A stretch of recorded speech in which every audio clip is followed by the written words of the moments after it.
Hey everyone, welcome to another episode of Shake Sales. I'm your host, Maggie Blume, the sales evangelist at Mailshake. And today we are talking with Brandon Baker. He's a senior SDR at Sendoso, and Brandon has been super inspiring to follow on LinkedIn with sharing sales advice, life advice. We've talked before on an interview of his, so I'm really excited to bring back this conversation. And today we're going to focus on 3 areas that SDRs can level up.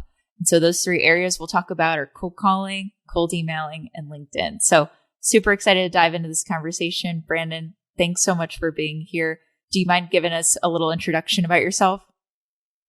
Yeah, absolutely. Well, thanks for having me, Maggie. Like she said, my name is Brandon. I work with a startup in San Francisco called Sendoso. We are a sending management platform.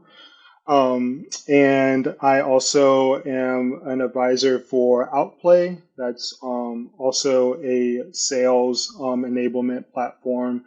And I'm actually getting started to work with a couple of folks on this project called the Black Man Band. Super excited about that as well. So I got a couple projects going on. Yeah. Super excited about, but yeah, happy to be here and share some sales tips with everyone. And yeah. Awesome. Yeah, it sounds like you got a lot going on. And yeah, I'm just really excited to talk with you a little bit about, how you can level up as an SDR, because you're in that senior SDR position and there's been a lot of cool stuff that I've seen that you've been doing on LinkedIn. So just to kind of dive right into it, I saw from one of your LinkedIn posts that when you're doing cold calls, you like to think of yourself as a journalist. So can you elaborate for us a little bit more on what you mean by that? Yeah, so I guess just living this little backstory. When I grew up, I I lived, well, not lived, but I would stay with my grandma most of the Mhm. summer. And pretty much everything that was on was ABC News or Oprah Winfrey, The Ellen Show. So I saw a lot of interviews. Sounds like grandma and stuff I to watch. it's just grandma 101 pretty Yeah. much. And so I yeah, basically just through absorbing that, I've always kind of been intrigued by journalists. I never, pursued journalism in school or anything like that, but I've always liked how they could control dialogue, how they always were genuinely curious about their guests, and how they always made their guests feel welcome to share their opinions and their thoughts, whether they agree with them themselves or not. So I always Mhm. kind of like imagine myself as I'm, cold calling someone, or even if I'm cold emailing someone, imagining us like we're at a bar, we're at Mhm. a hotel lobby, anything that, hey, we're just talking, we're just creating dialogue. And I'm just trying to start a conversation. I'm not necessarily trying to book a meeting right Yeah. away or set up next steps or anything like that. I'm trying to be genuinely curious about what's going on with their company at the moment. Everyone has a hypothesis, obviously, on Mhm. based on their research on what they think might be problems for them, but you Yeah. don't honestly know until you get them on the phone or get them, in your email cadence or something like that. So I always try to don't assume and ask Mhm. questions and be genuine with your questions. And I think that definitely leads to, more replies and, just having more conversations. Yeah. Awesome. And you said something that I feel like a lot of us neglect, even though we say that we try to do it, or try not to do it, I should say, is assume. And I think that's what's so great about like journalists out there, or how you got that inspiration from journalists, is that they really take an approach where they ask questions that maybe you do already know the answer to. And maybe you've asked that question 1,000 times over a cold call, but it shouldn't mean that you should approach it that way. You really should approach every single conversation like you're ready to learn something new, that you're ready to learn about a new problem that someone is going through. And I think it also makes it like when you show up in that character of like being a journalist, it's going to make it more fun too. Like in my case, I always like to think of myself as like I'm the detective salesperson, like getting to the bottom of Yeah. the thing, kind of like the same thing. But when I think and like put that hat on, then I get like really excited about it. And maybe Mm, everyone else has their own thing of like what makes them feel good about it. But like, it's exciting for me. I'm like, oh yeah, I'm this detective. I'm going to figure out like what's going on here and how I can help solve it too. But really the most important part of what you said is like making sure that you're not assuming, going there with an open mind with a cold call. Yeah, and I think that's, I mean, you hit the nail on the head. I mean, when, as an SDR, the job is going to be redundant as far as, Mhm. kind of like your prospecting and going through your cadence and stuff. So you have to make it fun for yourself. And, Yeah. kind of like you said, playing detective, playing a journalist, looking at it through, I think sometimes who are my favorite actors? Mhm. And, what are the visceral moments in the movies that I attach to the most. Yeah. And I think about, how many times they had to rehearse, those lines, how many times they had to change the tone, they had to change the pitch. I mean, Mhm. movies take years to make. So, Totally. another tip that I have for, SDRs who are struggling on the phone or, even with email, whatever, is like, sometimes playing the long game and sometimes giving yourself grace because Mhm. even the best at their profession, it takes time. So even myself, I'm constantly still botching cold calls. I'm Me too. botching emails sometimes. It's just part of the process. It's part of the learning and growth. Mhm. So I think that's, and like I said, just have fun with it. Don't take yourself too seriously and try not to take anything personal. I think just will internally make you feel better, and also like your prospects feel that too. So if Yeah. you're relaxed on the phone, if you're calm, if you're just kind of having a curious but at the same time a little bit of a playful tone, like your prospects will pick up on that, and it'll be a more delightful conversation for both of you. Totally. Yeah, absolutely. And like you said, picking up on that tone, and also making it fun for yourself at the end of the day. And I'm the same way. Like I've done 2,000 demos, like software demos at Mailshake alone. And every single demo I do or every day that I do demos, I always make sure, and not as like, this can sound sick saying it this way, but I make sure that I point out something I did wrong just to know like, hey, perfection for my mind, perfection isn't real. Not every single demo is going to be perfect. There's always going to be something I could work on. And for me, that actually helps me because it gives me that room to make mistakes and not feel so afraid of it. And then it also Mm, gives me room to fix those mistakes, which is the exciting part of doing the next demo. Because if I was for perfect sure. on every single demo, I wouldn't be excited to go on the next one and see how I could get better or see something I could change up. So I think that's so important that you realize, like, yeah, like I'm gonna botch a cold call again. But it's always like that learning method from there that I think is super fun in sales. Yeah. Yeah, and I think I had a cold call recently where it wasn't going it was not going well. Hmm. He called me out for not probably not doing enough research that I should have Hmm. on the account. And I was like, I literally just cut the script. I was like, look, I'm botching this. Can I just get some feedback for the next time I call you Yeah. or one of your colleagues, just so I can be, of relevance and see if I can potentially add value to your team in the future. And then he literally was just, I was shocked. He was like, yeah, no, I'm happy to do that. Do this next time, do this, and seriously, give me a call in 2 weeks. And I was like, Hmm. all right, cool. So you'll be surprised if you're just like vulnerable and open, and like you said, Hmm. if you just call out your own mistakes, then people are open to that. Like no one is expecting perfection, especially my persona. Half of my persona is salespeople, so we all Same. get it, or they get it. Like they're in the space, which is also great too because you don't have to like beat BS as much. Like Yeah. you can, like you can It's a get good to way to put nitty. it. Yeah, you can get to the nitty gritty, but slash you can be like a little tongue in cheek with it too. So Hmm. yeah, no, I think yeah, definitely giving yourself grace, and like you said, just finding those areas where you can always improve does make it more exciting. Because if, Yeah. like you said, if I was doing the same stuff and just had 100%, you know, meeting booked rate on every person I touch, then like yeah, then what's the point? So Yeah. Yeah, and I would love to meet the person who has the 100% book rate. Me too. So they can give Me me some too. lessons here. I can learn from them. But yeah, totally true. And I sell into a sales persona, and it's got its pros and cons for sure.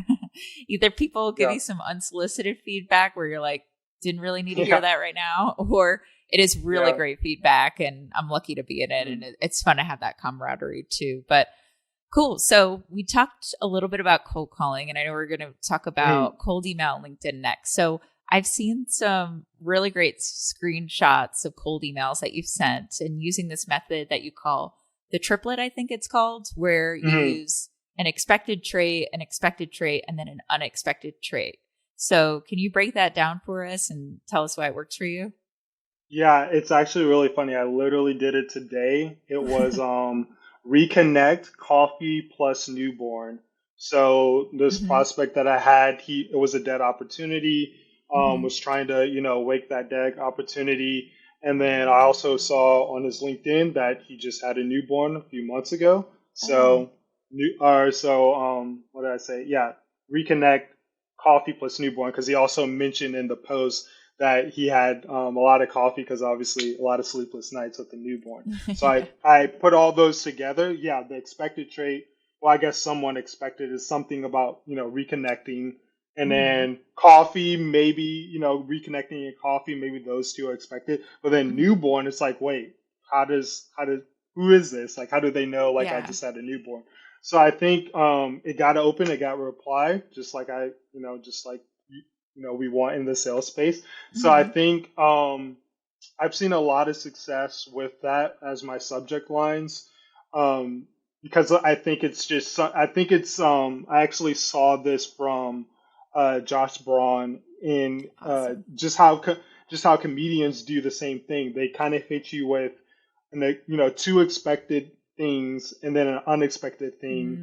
Mm. It's like their rule of three, and then that's what lands the punchline, and that's what makes a joke funny or whatever. So it's kind hmm of similar. It's like it's almost like a brain pattern interrupt, Yeah. and I think it really helps with open rates. But you definitely have to be a little careful. I don't just spam the triplet on everyone. I definitely try to do it when I feel like the timing's right for it. hmm But I do see really positive open rates and reply rates with that. Amazing. Awesome. And so that's all done in the subject line. You put all those three traits in there. Okay, cool. Yeah, and then obviously, like, another thing is too, like, you can't just like have those three things in the subject line and then those three things not be included excuse me, Yeah. email.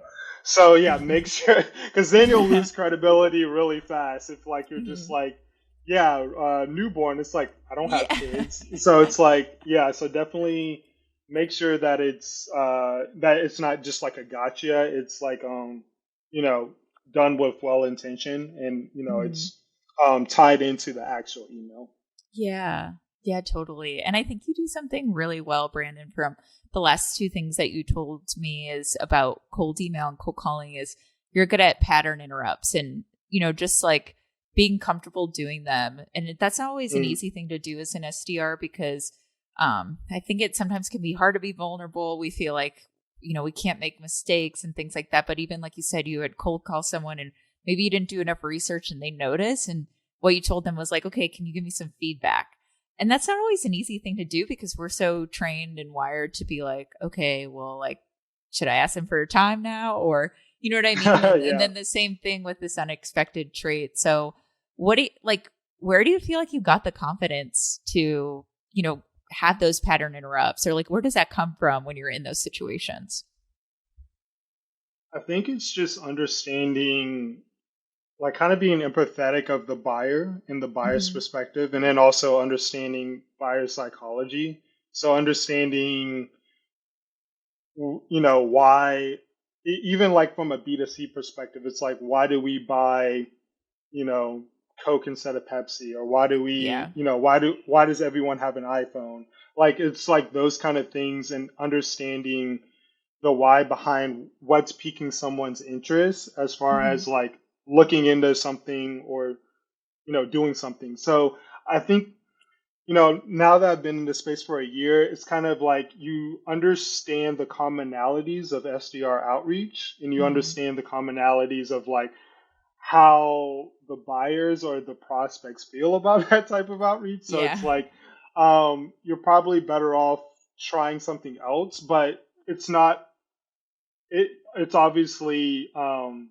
still a little bit complicated because you don't want to just like try all these ideas and not really Mm-hmm. have data to support it, but you do also want to be well intentioned when you're reaching out to everyone. So I think just leading with empathy as far as like, okay, understanding like no matter what, you're interrupting this person's day. Like Yeah. you're interrupting their inbox, you're interrupting them with the phone. So being cognizant of that, but also understanding like, hey, but being confident enough, like, hey, I have a job to do as well. Mm-hmm.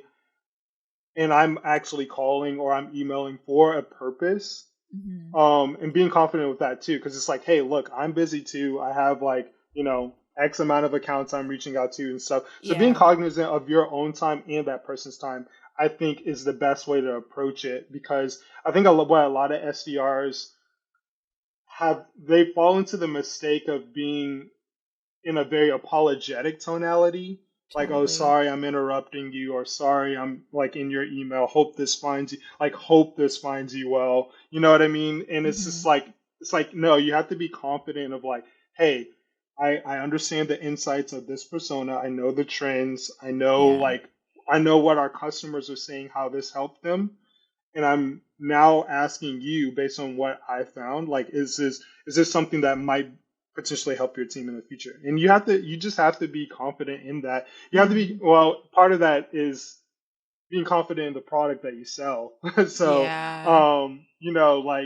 like a Mailshake is like a very, I honestly don't even know another brand with email deliverability. So that just Mm-hmm. shows you that, you know, they have a differentiated product and solve a very niche problem, which is awesome. Yeah. And I feel like Sendoso is the same way. Like Mm-hmm. we solve a very niche problem, and I think we do that well. So it's like being confident in your product, but also I actually learned this from therapy. So it's like because obviously, we're a human, we overthink, we, lose Totally. confidence in a lot of things, but asking yourself, like, will this matter an hour from now? Will this Yeah. matter one day from now? Will this matter 5 days from now? Like that cold call I mentioned, like, Mm-hmm.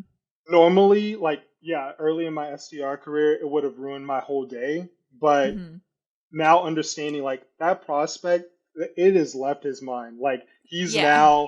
he's now into, okay, I have 10, 15 other tasks in my own day to do. I don't even remember Mm-hmm. that cold call that Brandon botched like 10 minutes ago. Like it's out of Yeah. my head. You know what I mean? Mm-hmm. So I feel like that helps me at least. It's like it's not like one mistake, one like slip up isn't in the grand scheme of things isn't going to matter. It's just going to help you grow. And I Mm-hmm. think once you like you were saying, once you accept that mistakes are going to happen, it gives you so much more freedom and joy in doing your job and Yeah.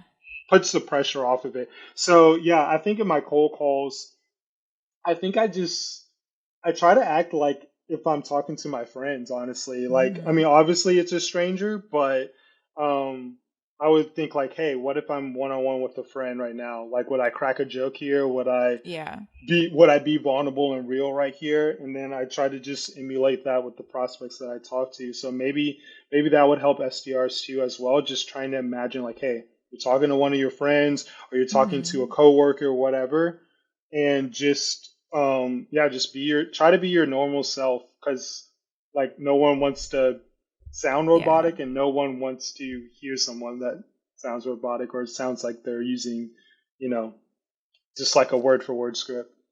Totally. Totally. And you bring up confidence like in yourself before you're doing it and confidence in the company that you work for. And I always think that I think it comes down to three things, like to feel natural about maybe having pattern interrupts or anything like that when you're in cold calls. From my experience when I was an SDR, it's like you have to have confidence in yourself, of course, which is not always easy to do.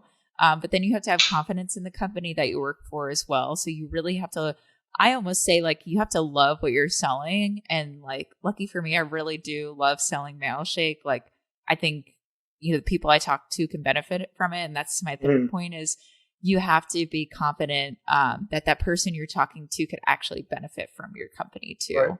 So confidence in yourself, confident in the company that you sell for, and then confident that person can actually they don't have to be the decision maker, but that they can actually benefit from Sendoso or Mailshake, but from your company in general.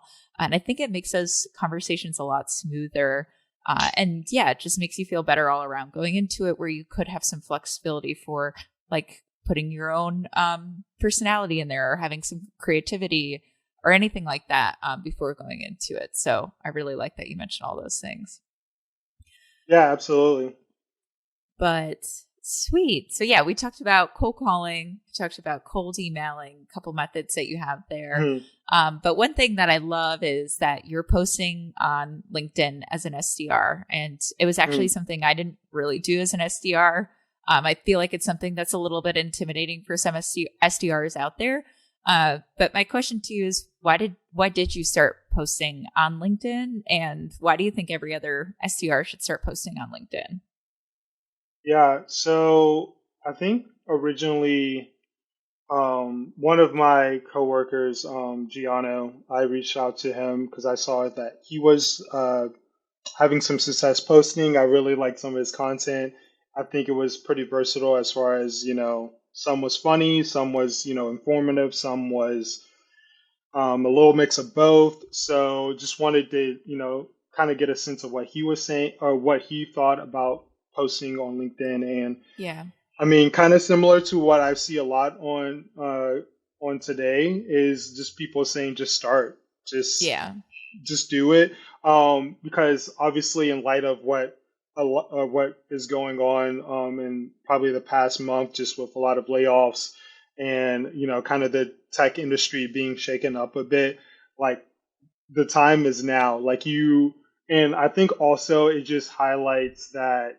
I mean, there's a lot of people that I'm following, and the only reason why I know about their company is because I'm following that person. Yeah. So, I mean, that speaks to the power of personal brand. Like you'll see, someone that has, a good following and, just is delivering consistent content. Like I think, a brand that comes to mind is Lavender. Yeah. Our team uses Lavender. We've spoken with both Wills, the co-founders, and they consistently are posting just very valuable information about cold emailing. And I think it's helping a lot of SDRs, a lot of sales teams out. And then once you do that, like you just build trust in your brand, you build credibility in your brand, and it's just going to help the company out in itself. So I think going back to your question, I think SDRs should that's not if posting is too much, because I understand posting can be intimidating because you're putting yourself out there and you're not sure if it's going to land or be relatable to anyone. Start just kind of like you were saying about playing detective. Start playing detective just on LinkedIn. See like what content is resonating with you, who's really speaking to you. Start commenting on their stuff, follow people that are making comments on their content. And there you're already building a commonality of a group of people. And you're also getting a little just little data points here and there for yourself of like, okay, so this kind of content resonates with like my persona. This type of content represents my. Not saying you have to cut and paste, but you kind of start developing a little framework of like, okay, this is what maybe resonates, but then also understanding like to your core, it's like, well, what makes you unique? So it's like also understanding like it's like a little balance of, okay, what is kind of speaking to my audience, but then again, what is also making you unique? And for myself, I think being a minority, in particular, being like a black man in tech sales is like my unique spin on things. So I think that resonates with a lot of the audience on LinkedIn. But I mean, you can find whatever, like it could be Yeah. literally whatever for you. So I think that's a really good starting point. But I think honestly, probably more important than posting is commenting, because then Mm-hmm. once you're like once you're a hype man for a lot of people, Mm-hmm. so when it's time for you to post, like it's gonna help your reach exponentially because you already have a core Totally. group of people that are aware of you and that are gonna support you. So, um, but yeah, no, just start like what I do is I literally start. If I have a shower thought or whatever, I write it down, kind of like just The shower thoughts. loosely. Yeah. Yeah, just a loose framework, and then kind of like tweak it and make it look nice for LinkedIn. But um, yeah, that's pretty much it. I mean, I will say if you